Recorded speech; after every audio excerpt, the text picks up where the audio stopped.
840 की रेंज में आता है या फिर 15,910 की रेंज में। लेकिन अगर ये 60 पॉइंट वॉलेट होते ना आज तक, जो डेटा रिफ्लेक्ट भी कर रहा है कि 15,670 और 730 का जोन अगर वॉलेट होता है तो बहुत स्ट्रांग पॉसिबिलिटी है कि आप बहुत ही खराब लेवल्स देख सकते हैं। मैं एक विकल्प रखता हूँ। देखिए, ये डिपेंड करता है कि आप पोर्टफोलियो पे कितने लॉन्ग हैं, कितने नहीं हैं। लेकिन हर्षदा, अगर मेरे पास पोर्टफोलियो लॉन्ग होता तो मैं कम से कम नहीं तो 15,700 के नीचे मंथली कॉन्ट्रैक्ट की 15,500 की पुट जरूर रखता। अगर मेरे पास अच्छी खासी पोजीशन होती तो मैं ये करीब 15,500 की पुट 227 पे ट्रेड कर रही है, ये जरूर रखता। और इसको तब तक रखता कि जब तक निफ्टी 15,800 या फिर 15,900 की ट्रैजेक्टरी को रिगेन ना कर जाए। तो वाकई डिफिकल्ट टाइम है और 670 और 730 इस जोन को वॉलेट करने के बाद पेन और बढ़ सकता है। आई थिंक जो पोर्टफोलियो पे लॉन्ग है या फिर थोड़ा हेजिंग प्रोस्पेक्टिव से इस ऑप्शन पे ध्यान दें। निफ्टी बैंक पे हर्षदा ये क्लियरली विजिबल है कि पेन है, 1200 पॉइंट के लॉसेज हैं और यहाँ पर हमारा वो 12 मई, 13 मई और 16 मई का लो है करीब करीब 33,000।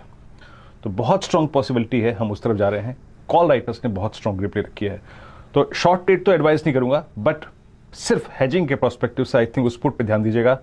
जब तक निफ्टी नहीं 15,850 या फिर 15,900 की ट्रैजेक्टरी को रीगेन कर रहा है, आई थिंक उस पुट पे फोकस कीजिए, स्पेशली हेजिंग प्रोस्पेक्टिव से हर्षदा। और निफ्टी बैंक वीरू, क्योंकि वहां पर भी मामला पूरी तरह से बिखरता हुआ दिखाई दे रहा है। आज देखिए सारे दिग्गज bank across the board sell off दिखा रहे हैं, चाहे वो आईसीआईसीआई हो, एसबीआई हो, एचडीएफसी हो, सब में मार गहरी है। जी हाँ, देखिए सब में मार गहरी है। और हर्षदा, इसमें आप ये देख लीजिएगा कि निफ्टी बैंक के 11 स्टॉक फ्यूचर्स अब 200 डेमा के नीचे हैं। सिर्फ अगर आप बैंक ऑफ बड़ौदा को छोड़ दें तो 200 डेमा के नीचे हैं। दिक्कत यह है कि बाजार ने अब ग्रिप उन स्टॉक्स पे शॉर्ट ली है जो अब तक स्ट्रांग थे।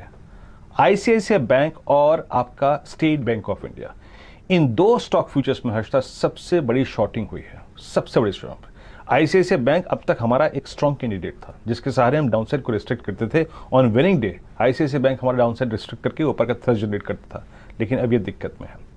तो अगर आपके पास शॉर्ट है तो ठीक है, लेकिन एक लॉजिकल स्टॉप लॉस अगर आप देखें तो करीब 33,510 के रेंज में आता है। बट बहुत स्ट्रॉन्ग चांसेस हैं कि हम अब 33,000 की ट्रैजेक्टरी में जाएं हर्षदा। और एक और चीज़, जरा प्लीज़ कॉल्स और पुट्स के स्टेट्स लेके आइए। किस तरीके से पुट राइटर्स ने अपना कन्विक्शन बिल्कुल भी जिताया नहीं है कि हम 33,000 को सिक्योर कर पाएंगे। कॉल राइटर्स बहुत स्ट्रांग हैं, बहुत स्ट्रांग कॉल राइटर्स कहाँ प्लेस्ड हैं, लेके आइए एक बार। 34,000 की स्ट्राइक पे और 33,500 की स्ट्राइक पे, और इनफैक्ट आप देखें 33,800 की स्ट्राइक पे ह्यूज कॉल राइटिंग हुई है। तो शॉर्ट है तो रखिए, कम चांसेस लगते हैं कि हम 33,000 को होल्ड करें। और अगेन मैं बैंक निफ्टी पे उस बात को रिकमेंड करूंगा, 15,500 की पुट पे फोकस करें और एक लॉजिकल स्टॉप लॉस उस पुट का होगा 15,850, 15,910। अगर वो रेंज रीगेन नहीं हो रही है तो मंथली कॉन्ट्रैक्ट पे इस पुट पे अपने लॉन्ग्स को होल्ड करिए। 227 पे थी हर्षदा उस वक्त यहाँ पे और 234 पे ट्रेड कर रही है, इस पुट पे थोड़ा सा फोकस करिए।